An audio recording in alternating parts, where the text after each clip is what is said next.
everyone, welcome back to my channel. For those of you who are new to my channel, my name is Bree, and fun fact about me is that growing up, my favorite kind of treat was corn nuts. And actually yesterday we were in the market and I stumbled across my favorite flavor of corn nuts, which was the chili picante, and I had to try them again. They were so delicious. Obviously not the best for you, hence why, you know, I've gained 20 pounds. It's crazy to see how my metabolism is not the same as how it was when I was a high schooler. But let me know in the comments when you were in high school, or if you're in high school right now or in school, what was your favorite snack? But today's video is going to be all about my monthly favorites. So let's hop right in. Now, I was looking back just to make sure that I wasn't going to repeat myself in any of these favorites because I haven't done it in quite some time, and I realized I haven't posted a favorites video in almost a year. Let me know in the comments, and also I will do a poll up here. Would you guys like me to do individual videos? Now, my skincare isn't the best. I'm still trying to figure out my skincare, but if you'd like to see my current skincare routine, let me know if that's something that interests you. What I can do is do 3 separate videos doing my skincare routine, my hair care routine, as well as my favorite makeups, like a makeup tutorial. So for hair, I have 4 different items that I want to talk to you guys about. Now, with me becoming red, I've noticed that my hair has dried out even more, and obviously during the winter time my hair is a little bit more drier. If that's more drier, it's drier. For those of you who don't know, I suffer from dry skin.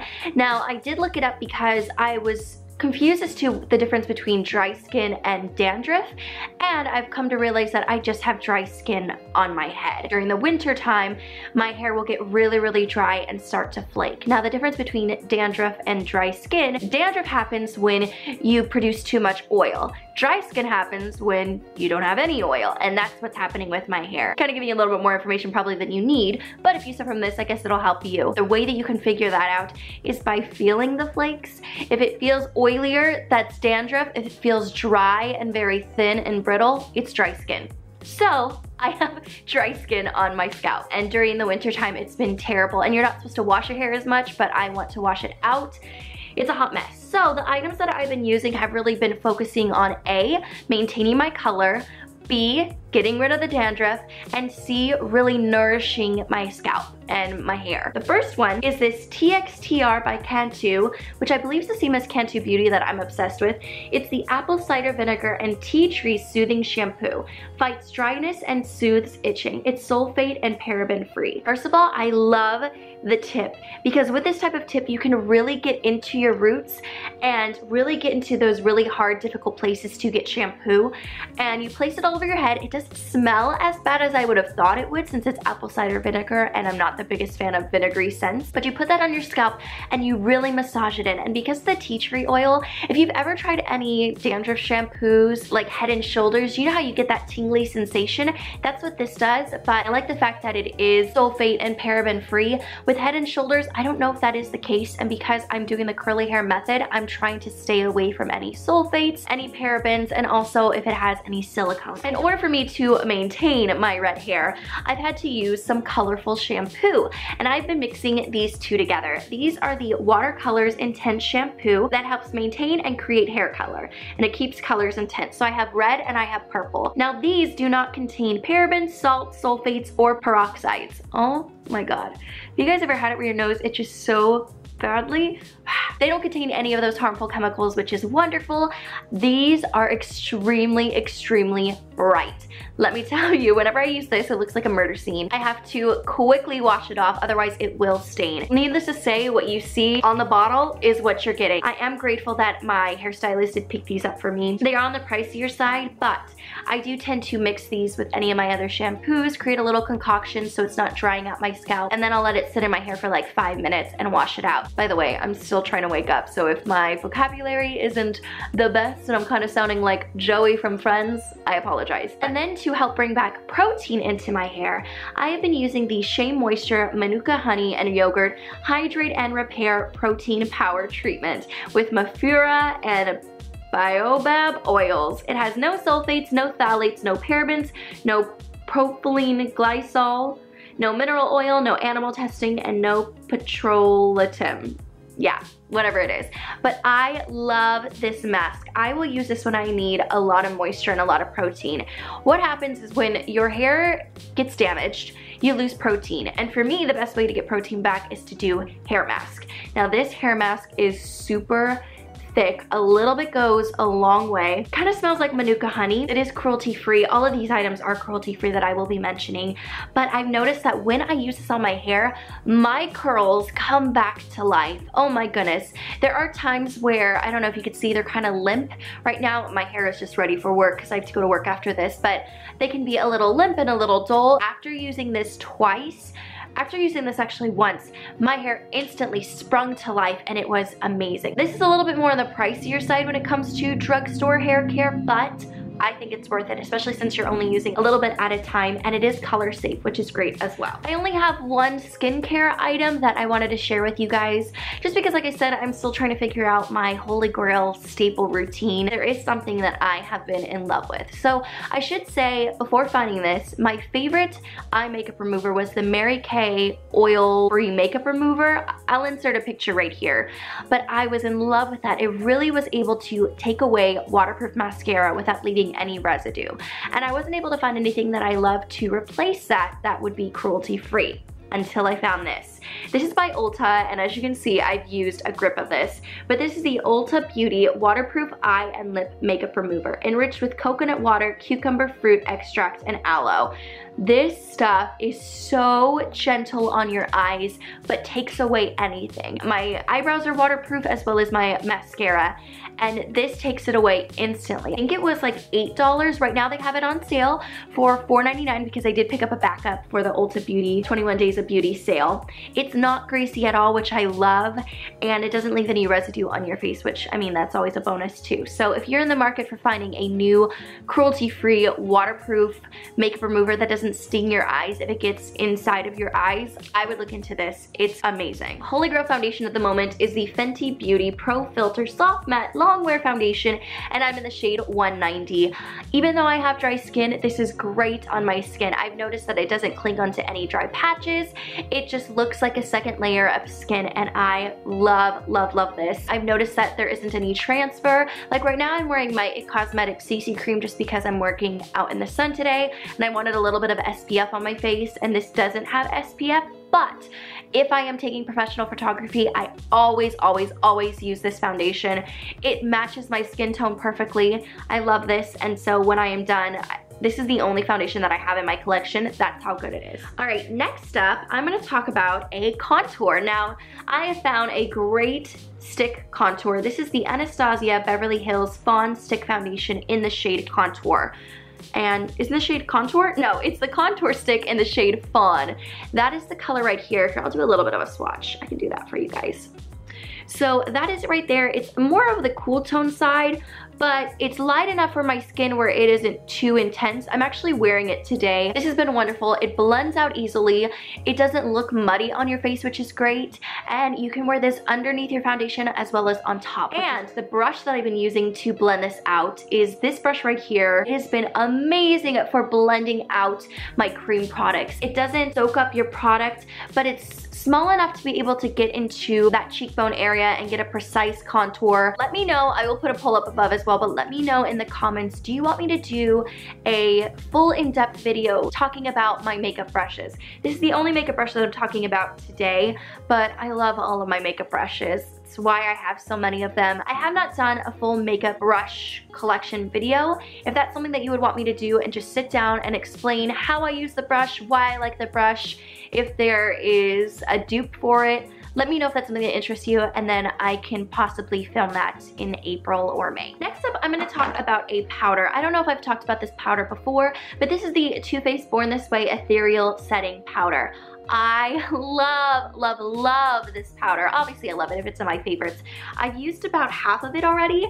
I don't know when I purchased this, but a little bit goes a long way. This really does brighten up my under eyes. It doesn't leave a residue or a cast, or a white cast I should say. And yeah, there's nothing bad I can say about this. If you're looking for a great setting powder that is cruelty free, that is somewhat equivalent to the Laura Mercier translucent powder, honestly I had both and I like this way better. I would look into this, especially if you're looking for something that's going to brighten. This is wonderful. This is the Too Faced diamond highlighter. I never know the name of it. I wish they actually had the name of it on the packaging, which they don't. It is stunning. Now, I have heard though that depending on your highlight will determine which hues you get, because in mine it has a little bit of green, a little bit of pink, and a little bit of blue, but I have heard that some pans are mostly a green shift, some are mostly a blue shift, and some are pink. But that is the highlight right there.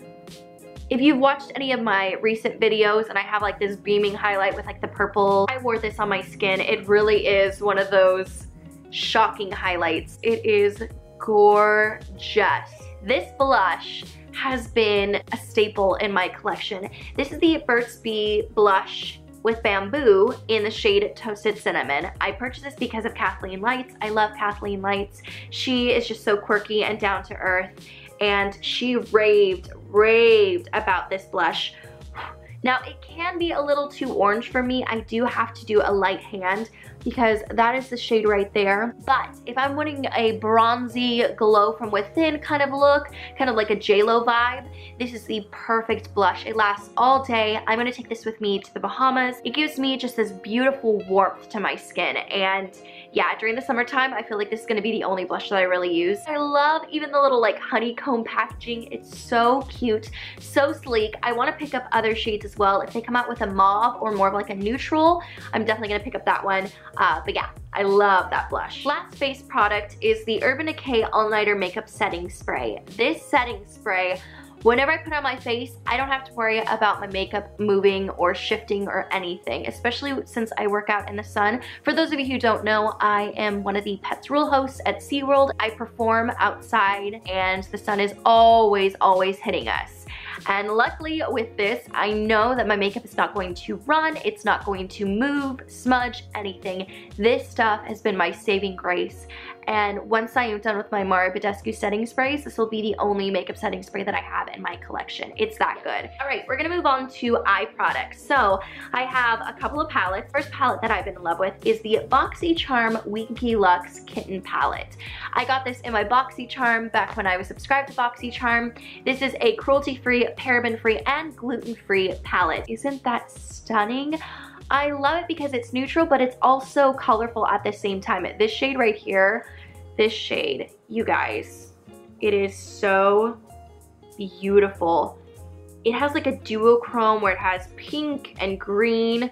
That's the shade right there, if you can see it. I don't know if I'm gonna be able to show you a good swatch, but I love putting that all over the lid. Especially with the Too Faced Diamond Glow highlight. These are extremely pigmented, but they blend out easily and they last all day. This purple is one of my favorite purples. The only shade that I really haven't used is this shade because I don't necessarily use blue. I think it makes me look dead. You can actually get it on Ulta's website right now. The names of it are so cute because we've got Purr and Duchess and Strut, Holographic, 9 Lives, Cat Eye, Romeo, Cheshire, and Boots. I think it's so cute, and if you're into cats, I mean, come on, that packaging is precious. Next palette. Y'all, I'm so excited to get the Marvelous Mauve palette. I want to collect all of these Dose of Color eyeshadow palettes, but this is the Blushing Berries. You guys have seen it in one of my makeup tutorials. This palette, y'all, is beautiful. Look at those shades. I mean, if I swatch one of them, oh my gosh, that's the shade right there. One swatch. These are extremely pigmented, extremely buttery. They blend out easily. I haven't really noticed any patchiness. I want to get every single eyeshadow palette that Dose of Colors carries. It's just been a staple in my collection. It's helped me to branch out and try more colorful looks and also more vampire looks. It's perfection. Okay, next up, I'm going to talk about Makeup Geek eyeshadows. So the first palette that I've been loving is the Makeup Geek Manny MUA collaboration. You can't get your hands on this particular palette, but Makeup Geek is now selling all of these shadows individually. So I'm going to be talking about that. These eyeshadows, as well as the Makeup Geek eyeshadows that I've picked up, are phenomenal. I'm wearing them on my eyes today. So these are all Makeup Geek except for this one. This one is a Velvet 59. I love creating my own palettes. As you can see, I've created more of a neutral palette. Without even realizing it, I kind of created my own version of the Anastasia Soft Glam palette. It just kind of reminds me of that with all of these undertones and shades. They blend out beautifully. They are incredibly pigmented. There's nothing bad that I can say about them. I mean, they are gorgeous, gorgeous, gorgeous eyeshadows, and I want to eventually collect the majority of the Makeup Geek eyeshadows because they've kind of trumped my others. Dose of Colors and Makeup Geek have become my favorite makeup brands when it comes to eyeshadow palettes or eyeshadows in general. The last eyeshadow palette I'm going to be talking about, if I need a quick makeup look, this is my go-to. This is the Smashbox Photo Edit Eyeshadow Trio Nude Pick in medium. I have cashew, wheat, and a hazelnut. So these are the eyeshadows right here. I use this every single time that I go to work or if I'm in a hurry because these blend out great. These are easy enough where if I put it in my bag because it is so sleek, I can just bring this and a blending brush and I'm able to create a very simple, easy, and fast makeup look. So what I will do is use my finger and I will blend this cream eyeshadow all over my lid. I will go in with this neutral brown into the crease and then I'll deepen up the V with the brown. Very simple, very easy, and I'm so grateful that my friend gave me this palette. Like I said, anytime that I need a 15-minute makeup look or 5-minute makeup look, this has been my go-to. Just really simple, easy to whip out. This would be great for any of you girls who do princess parties. Obviously, you can do neutral looks with this for your princess parties. But yeah, I've been loving this eyeshadow palette. The last category are lips, and then I will be done. So I'm gonna be talking about these Ofra liquid lipsticks. I don't know if I've talked about these at all on my channel, but I'm obsessed with these Ofra liquid lipsticks. They are the best liquid lipstick formula in my opinion, just because they are creamy, pigmented, they last all day. The only thing is they do transfer, but to me, I don't mind. I'm currently wearing one on my lips. I don't know the shade. It's this one right here, and the name has come off because they're just little stickers. I honestly think it is Tuscany because those look very similar. But I have Tuscany, this one that I'm wearing on my lips that I don't know what it's called. I have Manhattan. This one I wore for my previous makeup tutorial as well as my wedding. I wore this beautiful purple. I have Santa Ana. And I have Mocha, which is more of like a neutral. If ever I want to wear a liquid lipstick and I don't want it to dry out my lips, these are my go-to. They're staples in my collection. I want to purchase more liquid lipsticks from them. I highly, highly, highly recommend them. All right, guys, I think that's it for this video. I hope you liked it. Let me know what have been some of your favorite makeup products, and let me know in the comments who are your top 3 favorite YouTubers. I'm trying to branch out and look for more YouTubers to follow, so let me know who are your 3 favorite YouTubers or favorite underrated YouTubers. Let me know in the comments down below. But if you like this video, definitely give it a thumbs up. Don't forget to subscribe. And until next time, have an amazing week. Stay blessed and know that you are beautiful both inside and out. Have a great day, guys. See you later.